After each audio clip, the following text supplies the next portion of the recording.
우리가 살다가 당황스러울 때가 있는데요. 이런 일들은 최소한 내 인생에서 일어나지 말아야지, 이런 일들이 일어나고 있다는 것입니다. 또 하나는 오늘 야곱은 주님께서 부르시고 또 인도한 한 인물이지 않겠습니까? 그런데도 야곱에게도 그런 일이 일어났듯이 우리 믿는 성도들에게도 예기치 않는 일들이 일어났을 때 적지 않게 당황하게 되지요. 그러면 사람들이 이렇게 우왕좌왕하게 되지요. 네, 오늘은 이런 위기를 만났을 때 하나님께서 무엇을 우리에게 말씀하시고자 하는지에 대해서 여러분들 좀 개념을 탑재하고 당황하지 않기를 주의 이름으로 축원합니다. 제가 한국에 있을 때 한국 정부에서 이런 일을 한번 한 적이 있었어요. 선교사님들이 실제 현장에서 너무나도 당황스러운 일들을 만날 때가 있어요. 우리가 지난날 알 수 있었듯이 아프가니스탄 사태 아시죠? 샘물교회 사건. 그런 이야기들은 공개된 이야기지만 실제 사건 사고들 속에 선교사님들이 정말 어려운 일을 당할 때가 많이 있습니다. 가족이 어려움을 당하기도 하고, 가족 중에 누군가가 예기치 못한 사고를 당한 때도 있고, 혹 가족 중에 누군가가 사망하는 이런 사고를 당할 때도 있고, 그러다 보면 이것은 또 한 국가의 국민이다 보니까 국가도 적지 않게 당황스럽죠. 샘물교회 사건은 그것이 뉴스화된 바람에 그렇게 된 것이지, 사실 뉴스화되지 않았던 일들도 굉장히 많이 있습니다. 오늘 본문하고 상관은 없습니다만 샘물교회 사건에 그때 그 두 분이 거기서 순교를 하셨죠. 한 분은 거기 책임자였던 목사님이셨고 한 분은 청년이었습니다. 후에 밝혀진 이야기지만 굉장히 우리를 안타깝게 했던 일이었습니다. 그게 어떤 아주 뒤에 훗날 밝혀졌었는데, 사실은 그분들이 다 선교하러 왔던 사람으로 전혀 이해를 못했었습니다. 사실 한국과 국가와 어떤 협상해야 될 문제가 있어서 인질로 잠시 잡았던 일이었는데, 한국에 있는 안티크리스찬 중에 어떤 한 사람이 그쪽에다 메일을 수십 번 보냈습니다. 이 사람들 선교사라고. 그래가지고 결국은 그분들이 죽었습니다. 참 그 메일을 제가 눈으로 읽어본 적이 있었습니다. 안 읽으니까 계속 보낸 거예요. 그래서 사람들이 그런 사람이 아닌 줄로 생각해요. 여러분 아시다시피 그들은 성전이라고 해서 크리스찬들을 이렇게 순교하게 하고, 그렇게 하면은 그들에게는 상급이 크다고 이렇게 생각을 하기 때문에 일부러라도 크리스찬들을 그렇게 순교하게 하죠. 그래서 두 사람이 순교하게 됐다는 그 메일을 보고 참 분노도 일어났지만, 이렇게까지 하나 이런 생각이 들었습니다. 그리고 난 이후에 사실 그 두 분이 순교하고 난 이후에 그 밑에 댓글들이 너무나도 기가 막힌 댓글들이, 그래서 아무래도 망자에 대해서는 그렇게 욕을 하고 비난을 할 수는 없는 일인데도 댓글이 어느 한 댓글도 좋은 댓글이 없어서 그걸 읽는 가족들은 슬픔이 배나 세 배나 네 배나 더해서 갔을 것입니다. 이것은 세상이 우리 크리스찬들을 어떻게 보느냐라는 시각이기도 하지요. 그러나 저는 그렇게 생각합니다. 제가 목양을 하면서 많은 사람들을 보면서 딱 두 가지 분명한 게 있었습니다. 여러분들도 하나 기억해 두시면 참 좋을 겁니다. 우리 마음속에 악한 성품들을 사단이 들고 쓸 때는 그 사람이 아닙니다. 참 이상해요. 그렇게 괜찮았던 사람들도 어떤 마음속에 분노와 오해가 거기다가 사단이 기름을 붓고 나면 내가 평상시에 봤던 그 사람이 맞나? 이런 사람들 저는 너무 많이 봐왔습니다. 참 무섭습니다. 우리가 사단에게 쓰임을 받지 않으려면 우리 마음속에 있는 이 악한 성품들을 제어해야 되고, 만약에 그것이 살아나고 있다면 여러분 스스로가 강력하게 제어하지 않으면, 거기다가 사단이 기름을 붓고 나면 여러분은 여러분이 아닙니다. 딴 사람입니다. 분명히 저는 다른 사람으로 보이는 게 너무 많이 봐왔습니다. 그 메일을 보낸 사람들이 한 번을 보내고 그러면 사람이 양심의 가책이라도 느껴야 되는데 2번, 3번, 수십 번 보냈습니다.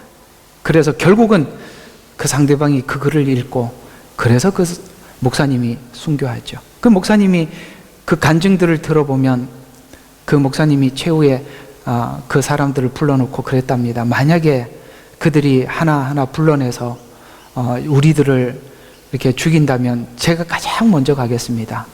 그렇게 하고 그 목사님이 먼저 가셨는데, 놀랍게도 그 목사님은 처음부터 하나님 앞에 헌신할 때 순교를 위해서 기도했던 분이셨습니다. 그리고 그 다음 청년이 그렇게 됐지요. 무섭습니다. 오늘 이야기를 꼭 기억해 두시기 바랍니다. 우리 마음속에 뭔가 일어나는 분노에 대해서 조절을 하지 못하면, 그 분노가 사단이 개입을 하고 나면 여러분은 여러분이 아닌 다른 사람이 됩니다. 굉장히 무섭습니다. 저는 그걸 굉장히 많이 보아한 사람입니다. 참 그게 두렵습니다. 그래서 여러분들이 아무리 그래도 선을 넘지는 말아야 합니다. 그건 우리 인간도 조절을 할 수가 있는 거죠. 그러니까 사람들이 그럼 사단이 그렇게 하는 걸 어떻게, 이렇게 이야기하는 건 핑계입니다. 아니요, 우리가 그걸 내줬기 때문에 사단이 그걸 쓰는 겁니다. 자, 원래 그 얘기는 아닌데, 그래서 그런 일들이 너무 많이 당하다 보니까 이거 국가가 해결할 수가 없는 거예요.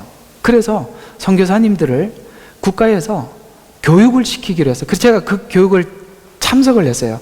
근데 그 교육 이름이 뭐냐면 위기관리였어요. 제가 그래서 위기관리사예요. 증도 받았습니다. 교육을 받고. 근데 제가 거기서 가장 먼저 배웠던 게 뭐냐면, 그게 사실 굉장히 은혜스러웠어요. 오늘 본문하고 연관이 있어서 이야기를 꺼냈는데요. 잘 기억하세요. 위기는 아니죠. 그런 위기는 위기가 아니라는 거예요. 그러니까 위기는 위기가 아닌데 위기로 보기 때문에 위기가 된대요. 이해가 가세요? 위기가 아닌데 위기로 보기 때문에 위기가 된 거라는 거죠. 쉽게 말해서 어떤 위기가 왔을 때 침착해줘야 되는데, 당황하지 말아야 되는데, 당황해가지고 아무 문제가 아닌 것이 커져갖고 위기가 돼버린 거예요. 이런 일들이 너무 많아요. 동일하게 우리가 신앙생활하면서 오늘 이 디나의 강간 사건은 야곱의 가정에 말할 수 없는 수치일 뿐만 아니라 이건 너무나도 큰 위기였어요. 그런데 이 위기를 분노로 해결하는 바람에 문제가 커져버린 거죠. 우리 생활 가운데 이런 위기가 찾아올 수 있어요. 이럴 때는 도리어 침착해야 돼요. 그리고 하나님 앞에 물어야 돼요. 오늘 여기 보면 34장에는 위기를 분노로 해결했지만 35장에 가서 이 분노로 해결하고 난 뒤에 도리어 다음 장에 가서 하나님이 해답을 주세요. 35장 1절을 한번 보면 하나님께서 야곱에게 말씀하시기를 일어나 베델로 올라가서 거기에 거하며, 이렇게 이야기합니다. 이 문제가 왜 생겼냐면, 그들이 에서와 만나서 하나님께서 화해를 하고, 원래 처음에 야곱이 길을 떠나서 베델이라는 곳에 하나님을 만나서 하나님 앞에 서원한 적이 있습니다. 그걸 기억을 하고 이 세겜 땅을 떠나서 베델로 올라가야 했는데 여기에 머물려고 한 바람에 이 문제가 터진 거예요. 근데 이 문제가 생겼을 때 하나님 앞에 침착하게 묻고 한 걸음 조심스럽게 나갔었어야 되는데, 이 문제를 형제들이 분노가 일어나니까 이 분노로 해결하고 나중에 이 문제가 다 끝나고 나니까 35장에 하나님께서 아니야, 이 문제가 일어난 원인은 처음에 야곱이 하나님 앞에 약속한 이 베델로 올라가서 거기에 거하기 위해서 서원했던 그걸 다시 떠올려서 베델로 올라가게 하기 위해서 하나님 이 문제가 일어났다, 이렇게 말씀하고 있는 거죠. 그러면 우리 삶 속에 일어나고 있던 생각지 않던 어떤 위기들은 하나님의 중요한 메시지가 있다는 것이죠. 근데 그 메시지를 듣기 전에 우리는 이 문제에 대해서 그냥 문제 대 문제로 보니까 그 문제가 당황스럽게 분노로 인간적인 방법으로 해결을 하는 바람에 문제가 더 커져 버린 거예요. 침착하셔야 돼요. 매우 냉정할 만큼 침착하셔야 됩니다. 위기 앞에서. 그런 이야기로 여러분들과 함께 좀 나누어 보려고 하는데, 오늘 주제를 그래서 야곱이 미리 갔으면 얼마나 좋겠습니까? 이걸 기억을 하고, 미리 갈 것인가 밀려갈 것인가, 이런 주제로 여러분들과 함께 생각을 해보도록 하겠습니다. 자, 여러분, 지금껏 여러분들과 함께 참 성경을 강의하면서 두 가지 관점에서 여러분들에게 집중해서 말씀을 드렸습니다. 성경은 우리를 십자가 아래에서 구원하는 칭의, 그 다음 우리를 구원하신 하나님의 목적은 성화라고 그렇게 설명해요. 이 두 가지 관점에서 여러분들에게 굉장히 많이 말씀을 드렸어요. 우리가 칭의과 구원과 거듭남에 대한 궁금증은 많고, 그걸 사람들이 사실은 이 문제가 해결되지 못해서 도대체 이걸 어떻게 하면 내가 구원을 받은지 알고 싶습니다, 이런 분들이 저희 교회에 참 많이 있었어요. 그리고 그게 해결이 안 돼서 가신 분들도 꽤 많이 있는데, 참 답답한 게 뭐냐면, 이 문제는 내가 죄인임을 알고 예수님을 영접하면 끝나는 문제인데 이게 그렇게 어려운지 잘 모르겠습니다. 그건 왜 어렵냐면, 왜 그 사람들에게 제가 볼 때는 왜 그게 어려웠었냐면, 하나님 앞에 자기가 죄인임을 진심으로 고백하지 않고 쉽게 가려고 하기 때문에 안 보이는 거예요. 이해가 가세요? 하나님 앞에 진심으로 나가면 하나님이 죄인이라는 것을 안 비춰줄 이유가 하나도 없는데, 너무나도 단순하고 쉬운 길만 찾아가려는 거야. 무슨 얘기냐면은, 내가 하나님 앞에 내놓을 거는 내놓지 않고 꽉 쥐고 이것도 같이 주겠다는 거거든요. 그러면 죄인임이 비춰지질 않아요. 그럼 구원받을 수가 없어요. 자꾸 그걸 설명을 해달라고 그러는데, 설명을 수도 없이 해도 하고 싶지 않잖아요. 그래서 해결이 안 된 겁니다. 안 됩니다, 그 문제는. 그러면 이제는 구원받고 거듭난 자들에게 하나님이 뭘 요구하시느냐? 세겜에 살기를 원하는 게 아니죠. 베델, 곧 구별을 원하시는 것입니다.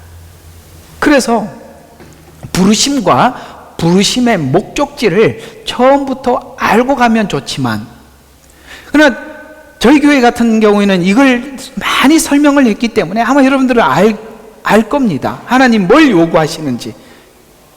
그 다음에 사람들 대부분은 중간중간에 밀려서 목적지로 가고 있죠. 성경은 믿는 성도들이 질문하려고 하는 의문들을 여러 가지 사건, 오늘 또 한 사건, 이런 사건이 우리 인생에 왜 생기는지를 야곱을 대표해서 이 사건을 통해서 이 우리의 질문에 대해서 대답을 하고 있다는 것이죠. 성도는 이미 성경을 통해서 사실 우리는 배우고 있어요.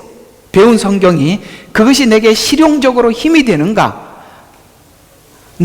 이 성경을 미리 알고 준비한 자들에게는 그것이 하나님께서 뭘 원하시는지 알고 스스로 먼저 한 발 더 앞서서 나가는 그런 힘이 되지만, 배우려 하지 않는 사람들에게는 모든 것이 다 겪고 난 뒤에 후에 나중에 알고 하는 것밖에 되지 않아서, 사실 그런 사람들의 그 신앙생활은 참 우리가 볼 때 안타까움을 자아내기도 하죠. 여러분들에게는 밀려가는 사람이 아니라 먼저 앞서 나가는 여러분이 되시기를 바랍니다. 밀려가게 되면 평생을 가도 하나님이 목적한 반밖에 가질 못할 거예요. 먼저 가는 사람들은 분명히 하나님이 원하는 거의 끝 지점까지 달려갈 수 있을 것입니다. 자, 그래서 오늘 이 본문 속에 들어가서 보면 야곱이 에서와 화해를 했습니다. 그러나 화해는 했지만 고향으로 돌아가지 않고 세겜에 머물러 있는데, 거기서 이 디나 사건이 발생합니다. 이 내용은 하나님의 뜻하시는 것이 무엇인가를 차원에서 이해하면서 들어가야 돼요. 하나님이 원하는 게, 목적하신 것이 무엇인가, 이런 차원에서 이해해 들어가야 되죠. 그런 차원에서 이 창세기는 창세기의 기록 목적은 오늘 시내산에서 율법을 받은 이스라엘 백성들에게 이스라엘 백성들은 다른 민족과 다르게 하나님이 무엇을 구별시키려고 하는 건가? 라는 설명을 하려고 하는데, 하나님께서 이스라엘 백성들을 애굽에서 꺼내서 분명히 구별하기 위해서 그들을 불렀어요. 그런데 이스라엘 백성의 40년 광야 생활을 속에서 이스라엘 백성들이 하나님 앞에 구별되었다 말았다는 일들이 계속 반복되는데, 대부분은 구별되지 않는 쪽으로 갔고 구별된 일은 별로 없지요. 하나님 앞에 큰 징계를 받고 잠시 정신 차렸다가 시간이 지나면 또 혼미해져 가고, 이런 일들이 계속 반복되고 있는데, 그것은 앞에 있었던 야곱, 이 디나 사건들을 이스라엘 백성들에게 설명함으로 앞으로 이스라엘 백성들이 광야 안에서 수많은 큰 사건들이 일어날 거예요. 그 사건이 마치 오늘 이 디나 사건과 연관시켜서 그들에게 뭘 가르쳐 주려고 하느냐면, 너희들에게도 생각지 않는 하나님이 이런 사건이 일어날 때 하나님이 우리에게 큰 목소리로 뭔가를 말을 하고 있다는 것에 대해서 귀를 기울여라 라는 차원에서 말씀하고 있다는 것이죠. 그래서 하나님이 무엇을 원하는지, 어떤 분인지에 대해서 성경은 대답을 하고 있는데, 그런 의미에서 디나 사건에 세겜 사람들이 야곱의 집에 우리가 야곱을 본향으로 돌아가지 않고 세겜에 머물러 있으려고 할 때, 이게 중요한 거예요. 세겜에 머물러 있으려고 할 때 세겜 사람들이 나와서 제안을 하지요.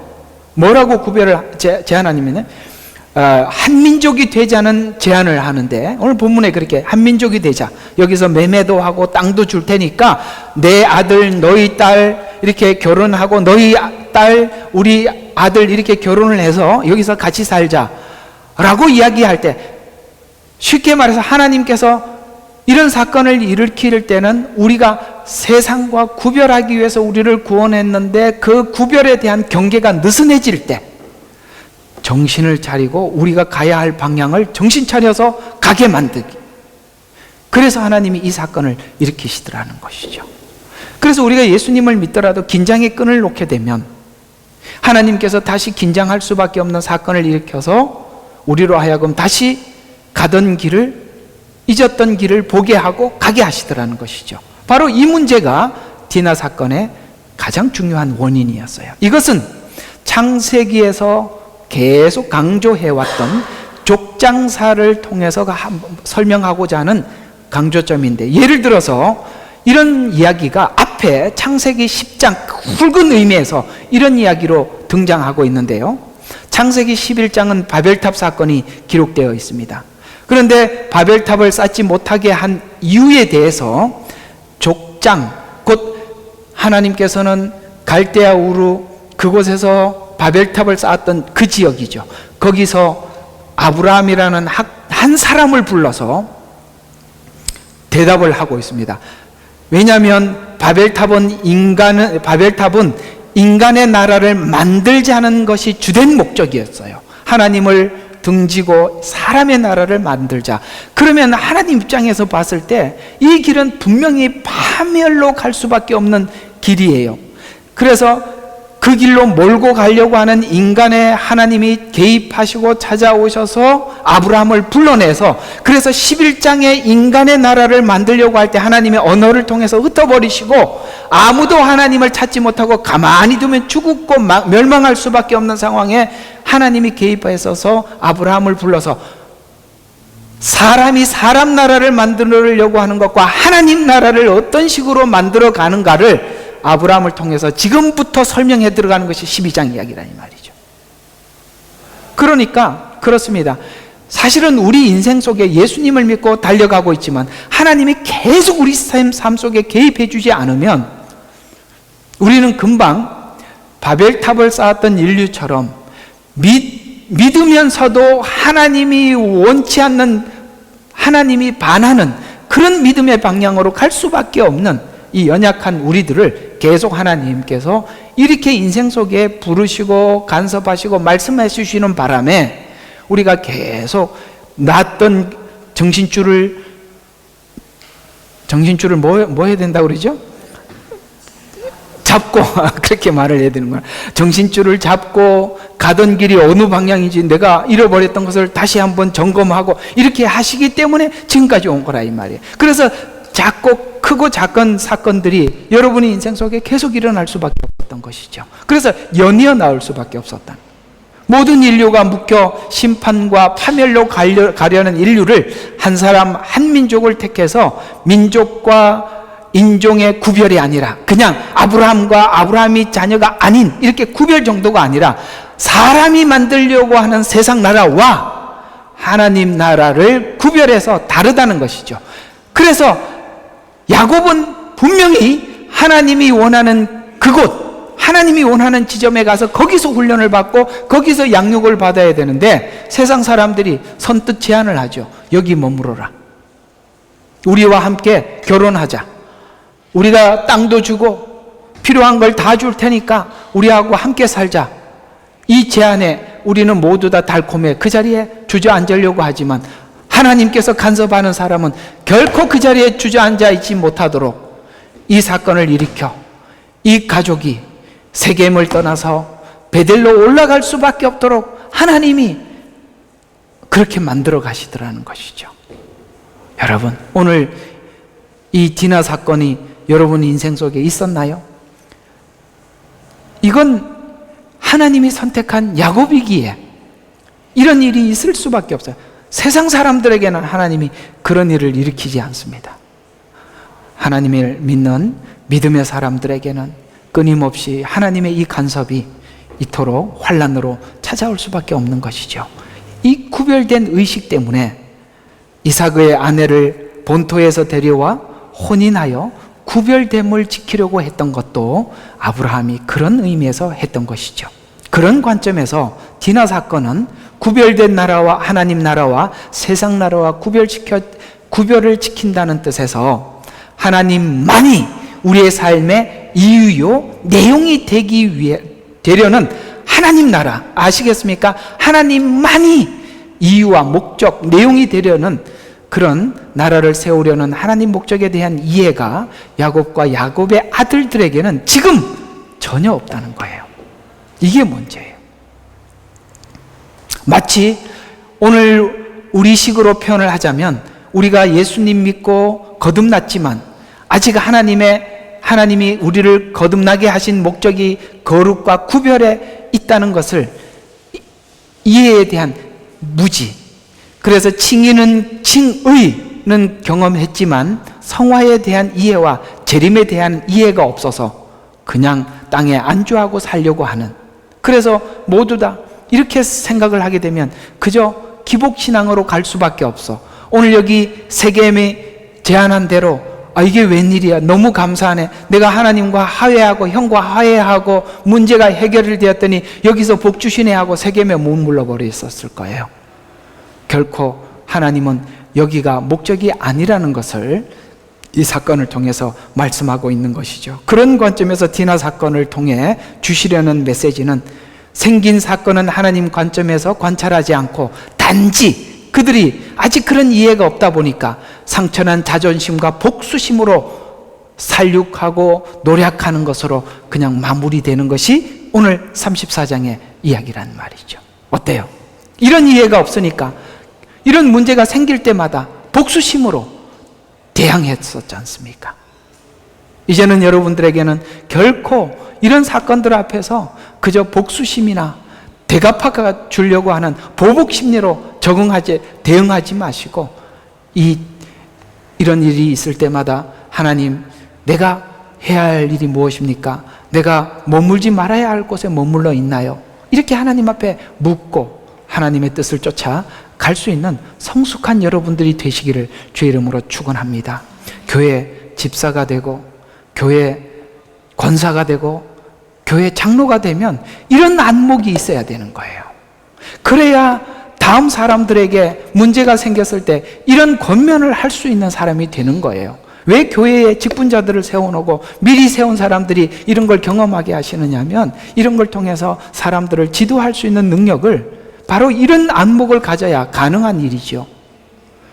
그래서 성경에 이런 굵은 하나님의 목적을 모르고 보면 단순한 사건 하나 정도로만 이해하게 되면 성경이 우리 손에 있는 그 가치를 놓치게 되는데, 종종 성도들 안에 일어나는 일의 안목의 수준이 야곱이나 야곱의 형제들 수준으로 보면 교회 안에 보복이나 자존심밖에 드러나는 것이 없어요. 그러나 이 일로 야곱은 자신도 모르게 하나님의 뜻을 따르게 되는 시발점이 되었다는 것이죠. 이것도 참 중요한 사건이기도 합니다.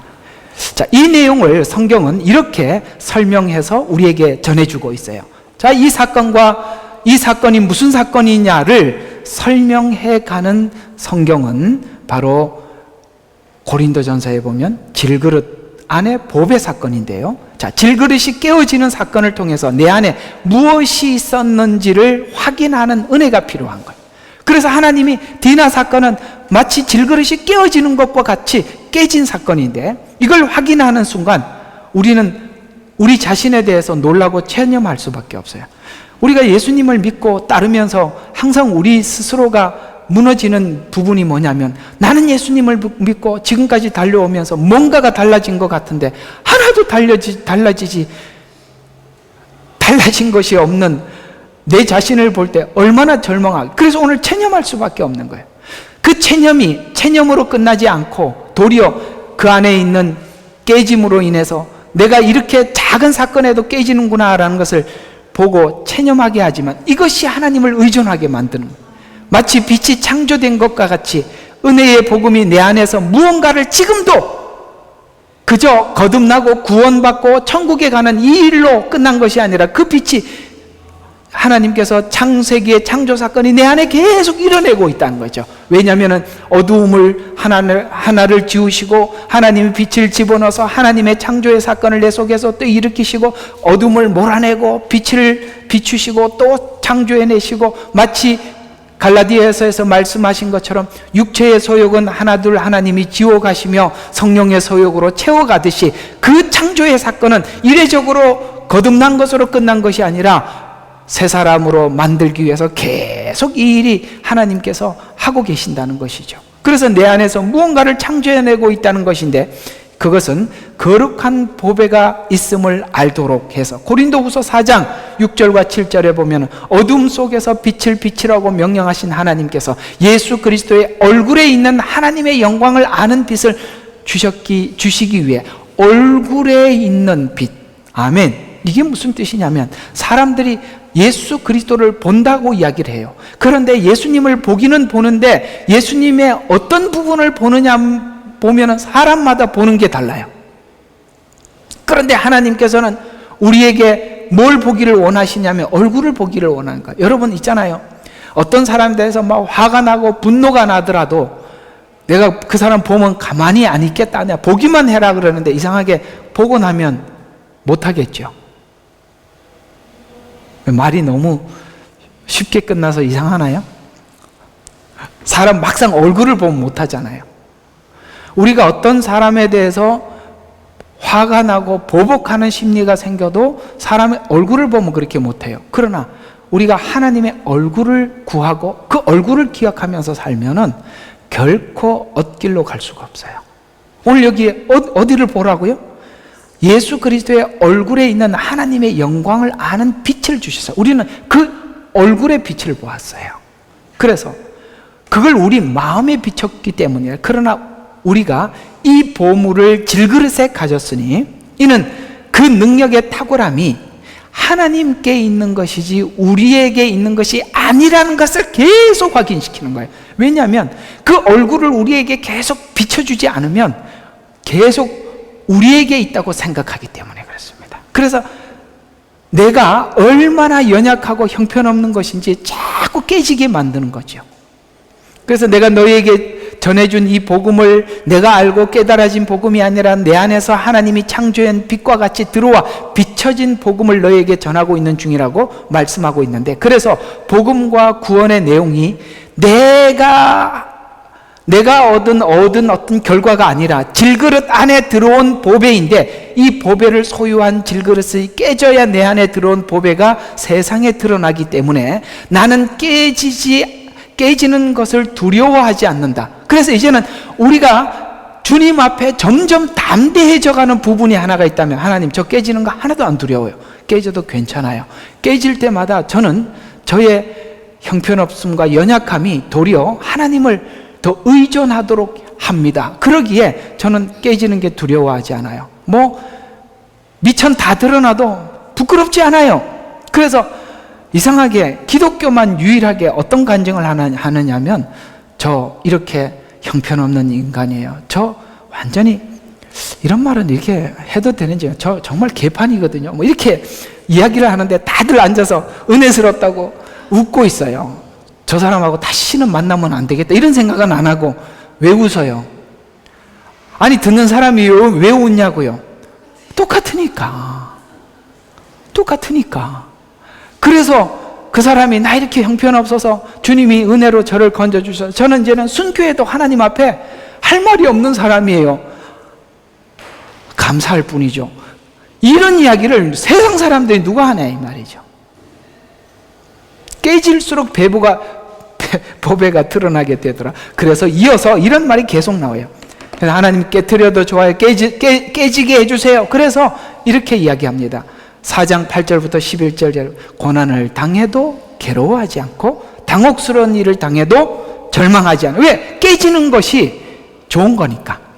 그래서 박해를 받아도 버림받지 않고 내던져져도 멸망하지 않고 항상 예수의 죽으심을 몸에 지니고 다님은, 이 무슨 말이냐면 예수님이 죽었던 것처럼 나에게 계속 죽음을 주시더라는 거예요. 그래서 몸에 지니고 다녀. 왜냐하면 예수의 생명이 또한 우리 몸에 나타나게 하려 합니다. 그래서 살아있는 우리가 항상 예수를 위하여 죽음에 넘겨지는 것은 예수의 생명도 우리 죽을 육신에 나타내서, 이상하네, 쟤는 왜 다르지? 이런 의문을 사람들에게 던지게 하기 위해서. 왜냐하면 세상의 원리는 한 사람이 죽으면 끝나지만 기독교 원리는 죽음이 시작이니까.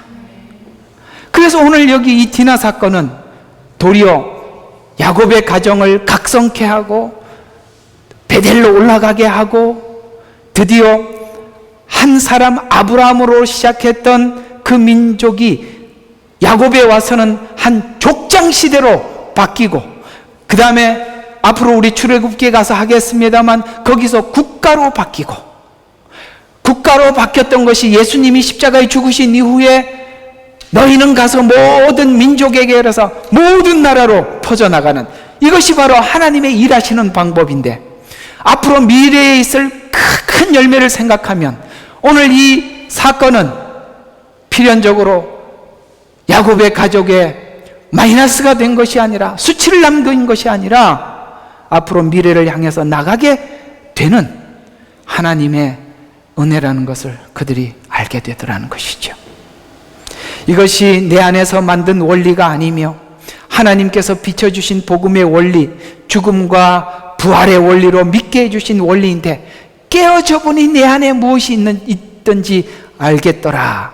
그래서 당혹하지만 절망으로는 가지 않더라. 박해를 받았지만 버려지지는 않더라. 내던져져도 멸망으로 가지 않더라.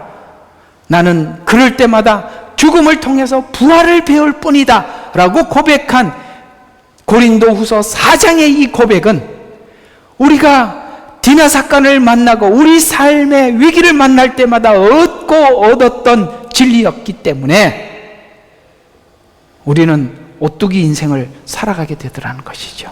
왜냐하면 예수의 생명이 우리 죽음으로부터 나타나기 때문입니다. 이런 일들은 실제 기독교 역사와 개인 생애에 확인하고 있는 중인데, 밖에서만 당하는 우겨쌈, 거꾸로 트림뿐만 아니라 바깥에서 밀려오는 이런 문제뿐만 아니라 이 문제가 내 안에서 일어나고 있더라는 것이죠. 그래서 이 싸움이 우리의 본성의 부패적 성향으로 인해서 무수히 시험을 당하고 무너지고 실패하지만, 이 일로 인해 교회 안에서 시험을 받고, 이 일은 마치 자기가 하나님 앞에 부름을 받은 직분자, 저 같은 목사이면서도 열심히 주를 위해서 살면서도 자책해야 하는 그런 자신의 부끄러운 일 앞에 자폭해야 하는 상태에 여러 번 다운될 때가 많고, 얼굴을 들어 다닐 수 없는 복잡한 마음을 가지고 살아가고 있는 것은 좌절감의 싸움을 싸우면서 배우면서 세워져 가고 있어요.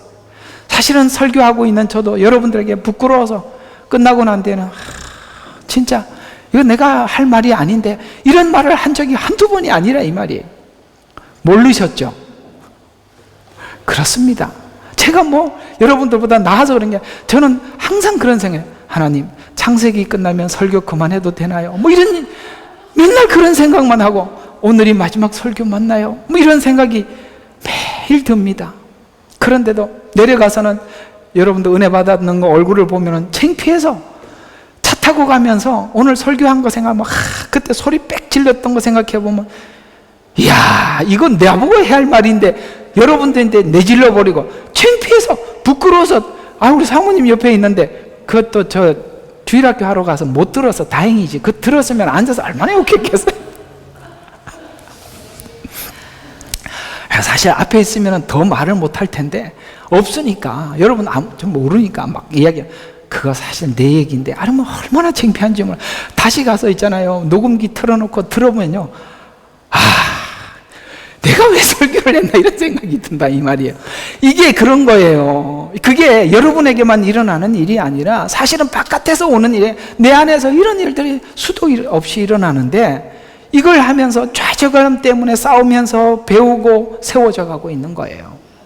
주를 기다리는 소망 중에서도 내 안에서 일어나는 절망스러운 일들이 나를 실망스럽게 하지만 그러나 하나님이 이 일을 계속 주셔서 우리에게 필요한 것은 왜 이것이 필요하냐? 나는 누구인가를 실패를 경험하는 결과를 봄으로써 내가 질그릇이고 내 안에 보배의 값을 확인해서 자기를 부인하고 하나님을 더 의지하는 이것이 그렇게 만들더라는 거예요. 놀랍지요? 죄책감이 얼마나 큰 일을 하는지 몰라요. 그래서 죄책감을 가질 일들을 하나님이 가만히 내버려 두죠. 마음껏 하도록 나중에 얼굴을 못 들고 다니게 만들어버리는 거죠. 나중에 이 창세기를 끝나면서 여러분들과 함께 나누겠지만 요셉을 팔았던 형제들이 엄청나게 수준 높은 신앙인으로 성숙해 있어요. 그런데 그들의 이야기가 한마디도 기록이 안 돼 있는데 무엇이 그렇게 만들었냐면 요셉을 판 죄책감이. 우리가 하나님 앞에 평생 잊지 못할 죄책감들이 있다 이 말이에요. 그게 끝나버린 게 아니라 우리 속에서 늘 싸우죠. 우리의 교만을 짓누르고 고개를 들라 그러면 네가 고개 들 만한 자격이 있냐? 그놈이 또 그때는 여지없이 튀어나와서 말을 해요. 그러니 큰 소리도 못 치겠고 그렇게 만들더라는 것이죠. 그 꼬리표 하나씩 달아놓은 게 얼마나 감사해. 그건 떨어지지도 않아. 왜? 내 주변에 있는 사람들이 다 알거든. 그 중에 누가 가장 잘하냐면 가족들이 알아요. 가족들이 다 뭐라면 자격 있어? 이렇게 얘기하면 뭔 말을 하냐고요. 참 우리 집에서 다 공격을 받을 때 딱 말은 안 하지만 째려보면 고개가 저절로 숙여진다 이 말입니다. 그거 하나님이 하나씩 붙여놓은 거예요. 그래서 순교의 자리에서도 순교를 영웅화하지 않고 겸손히 순교마저도 낮춰질 수 있도록 하신. 세상은 자기가 드러내며 존재감을 과시합니다. 그러나 성도는 깨지는 것으로 존재감을 드러내 우리 안에 보배를 보임으로 세상 사람들이 할 수 없는 마음속 깊이 진정으로 갈망하고 있는 인간이 가지고 있는 최고의 선, 저 사람은 어떻게 저렇게 박해를 받아도 뺨을 맞아도 얼굴이 천사처럼 나를 대할 수 있을까? 상상할 수 없는 선, 그걸 보여주며 내 안에 사신 이가 그리스도라 라고 사람들에게 자랑토록 하나님이 그렇게 꺼내놔서 하나님은 늘 우리에게 자랑하시면서 봐라, 나는 아브라함의 하나님이고 이삭의 하나님이고 야곱의 하나님인데 나는 야곱을 진짜 사랑해. 봤지? 야곱 바뀌는 거. 누가 한지 알아? 내가 바꿨어. 하나님이 이걸 그렇게 자랑하고 싶은 거예요. 그래서 얘야 지렁이 같은 야곱아. 그래도 야곱이 제가 왜 지렁이에요? 이렇게 말 못하게 해놨다 이 말이에요. 오늘 보세요. 야곱이 지렁이 같은 야곱아, 이렇게 하나님이 자꾸 비유를 하잖아요, 이사야서. 그러면 야곱이 툭 튀어나와서 제가 왜 지렁인데요? 이 말을 못한다. 이 본문 보세요. 어떻게 자기가 지렁이라고 한다고 한들 내가 왜 지렁입니까? 이 말 못하게 해놨다, 이 말이에요. 이해가 가요? 변화될 것 같지 않던 한 사람을 변화시켜서 교회에서 저 사람 보세요 그러면은 제가 왜요? 이 말 못하게 만들어놨다, 이 말. 그런 사람 여기 있지요? 다 그렇게 하나님 만들어 놓으신 거예요. 왜? 그것만이 우리의 교만을 해결할 수 있어요. 그것만이. 감사하지요. 꼬리표를 정확하게 도장을 딱 찍어놔가지고, 그것도 아주 인장을 찍어놔서 그걸 해결할 수 없도록 만드셨어요. 진정으로 갈망하고 있는 최고의 선, 깨질 때마다 나타나는 그리스도, 하나님 그걸 우리 속에 두셨다. 구원받은 후 하나님이 우리에게 이걸 하고 있다는 거예요. 그게 바로 방향성이에요. 오늘 야곱의 가족은 이걸 몰랐기 때문에 여기에 머물게 된 것이죠. 이것을 증명하는 자로 부르셨다. 여러분, 하나님께서 우리를 구원하신 그 목적, 그 부르심의 방향을 분명히 알고 나가시기를 주의 이름으로 축원합니다. 이걸 놓치면 이런 일들이 계속 반복해서 생기는 거예요. 우리 안에 이것을 채우는 능력과 지혜와 사랑의 장면인데, 이 부분에 대해서 적극적으로 반응해야 하는데, 어떤 사람들은 이걸 반응하라 그러면 어떻게 하느냐면, 아니라고 숨어버리는 것은 약속도 하나님을 향한 믿음도 없는, 그저 숨어버리고 도망간다면 아직도 자기 속에는 자존심과 우월감밖에 없는 거예요. 여러분, 지나친 겸손은 아주 교묘하게 숨어있는 교만이라는 거 기억하셔야 합니다. 아이고 제가 뭘요, 그러면서 속으로는 엄청나게 교만. 그게 우리가 볼 때도 너무 교만해서 보기 싫은데, 하나님이 볼 때는 그 얼마나 교만한 거예요. 아주 유난히 겸손을 떨면서 그 교만을 은연중에 다른 표현으로 나타내는 그 교만. 그러니 뭘 하나님께서 얘야 너 뭘 이거 해야 되지 않겠니? 라고 하면은 아이고 제가 뭘요, 이런 거 하지 말고요, 그냥 하세요. 아니 너무 얄미워. 다민족 선교회 하면 협력하는 사람도 필요하고 통역도 필요한데, 아이고 제가 뭘, 그런 소리 하지 마. 그게 교만이에요. 그거 하나님을 심하게 다뤄야 해결되는 겁니다. 그러지 마세요. 부르신 것만 해도 감사한 일이죠. 예. 그래서 그 속에 자존감과 우월감만이 있다는 것을 보여주고 있다는 것, 여러분 그걸 인정해야 합니다. 깨지는 일로 더 나가는지, 그렇다면 믿음이 있는 것이고, 숨고 도망가고 절망해서 일어나지 못하는가, 그렇다면 자존심과 우월감이 이런 문제가 생길 때마다 더 나가지 못하게 만드는 것입니다. 나가는 사람들은 믿음이 있는 사람들이고, 못 나가는 사람들은 아직도 자기 자존심이 해결되지 못해서 분에 격분하는 거예요. 그러니까 뭐 하고 있는 거예요? 오늘 이 시몬과 레위는 보복하고 앉아 있는 거예요. 아시겠습니까? 왜 보복하는지? 그건 자존심이에요. 귀한 이야기니까 잘 기억해 두시기 바랍니다. 하나님 소망하는 그것이 될 것을 소망 가운데 참고 기다리는 것을 믿음이라고 하는데, 로마서 8장 24절과 25, 이게 사실 엄청나게 큰 메시지인데, 우리가 소망으로 인하여, 왜냐하면 아직 하나님께서 완성해야 될 어떤 목적을 우리 속에 소망에 담아두고 그 구원을 향해서 지금 우리가 나가고 있는 거예요. 우리 구원은 완성될 거예요. 하나님께서 미래에 될 일들에 대해서 하나님이 했다라고 완료형으로 말씀해요. 왜? 하나님의 말씀은 완료형이에요. 내가 영생을 얻었고, 왜 미래 과거 완료형으로 설명하느냐면, 하나님이 말한 거는 된 거예요. 그 여러분들의 구원에 대해서 의심할 거 없어요. 완료형이란 말이에요. 영생을 얻었고, 이해가 가십니까? 그렇기 때문에 우리는 소망 가운데 지금 나가고 있어요. 그러면 뭐 하라고요? 참고 기다리라고 말씀하고 있어요.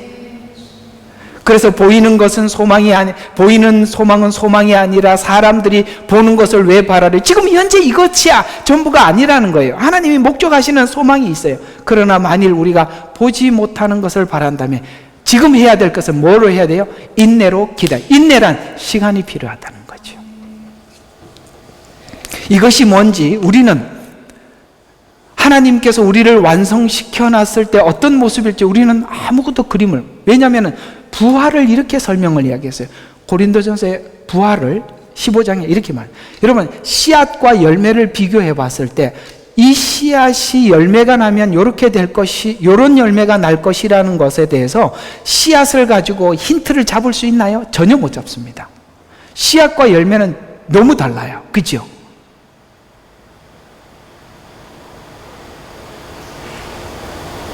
그러니까 씨앗으로는 열매를 예측할 수가 없어요. 여러분들이 주님 안에 변화되었을 때 어떤 사람이 될까? 상상을 못 해보는 거예요. 이렇게 멋있는 사람이어서 우리는 그때 아마 다 놀랄걸요. 그거예요. 하나님이 그걸 향해서 지금 하고 있는 거예요. 저는 여러분들이 지금 이 모습이 전부가 아니라고 분명히 봅니다. 하나님이 바꿔놓으면 어떤 멋진 사람, 저는 이렇게 마음에 요즘 막 이렇게 그림이 그려져요. 야, 우리 아무개가 이렇게 바뀌고 나면 어떤 사람이 될까? 상상만 해도 기대가 돼요. 그걸 하기 위해서 하나님께서 우리가 어떻게 뭘 해야 될지 몰라서, 누구만이 아신다요? 26절, 성령께서도 우리의 연약함을 도우시나니 이는 우리가 마땅히 기도해야 할 것을. 왜? 우리는 잘 몰라. 알지 못하나니 성령께서 친히 말할 수 없는 신음으로 우리를 위해서 중보하기 때문에 마음을 살피시는 분이 성령의 생각이 무엇인지 아시나니 이는 이분이 하나님의 뜻대로 성도를 위해서 중보하고 있는데, 그 중보가 뭔지 우리는 다 알 수 없으나 만들어지고 나면 너무 멋있는 사람으로 거듭나게 될 것입니다. 그래서 성령의 간구를 내가 인정해야 돼. 그래서 하나님은 모든 것을 합력하여, 그래서 모두를 다 동원하죠. 선을 이루어 내시는 하나님의 능력 안에 우리는 인도함을 받고 가고 있는 것입니다. 자, 오늘 이야기의 결론을 내린다면 모든 것이 합력하여 선을 이루어가고 있죠. 야곱의 집에 생긴 디나 사건은 야곱이 지금 어디로 가야 하는지 잊어버린 야곱에게 하나님은 그 목적지가 무엇인지 잊고 있는 가정에 하나님은 각성케 해서 결국 이 사건이 세겜을 떠나고 하나님께 처음 약속했던 베들로 옮겨지는 시작점이 되었답니다. 이걸 신약에서는 이렇게 이야기합니다. 너희가 어디에서 떨어졌는지 살펴보고 첫사랑을 회복해라. 기도하겠습니다. 아버지 하나님,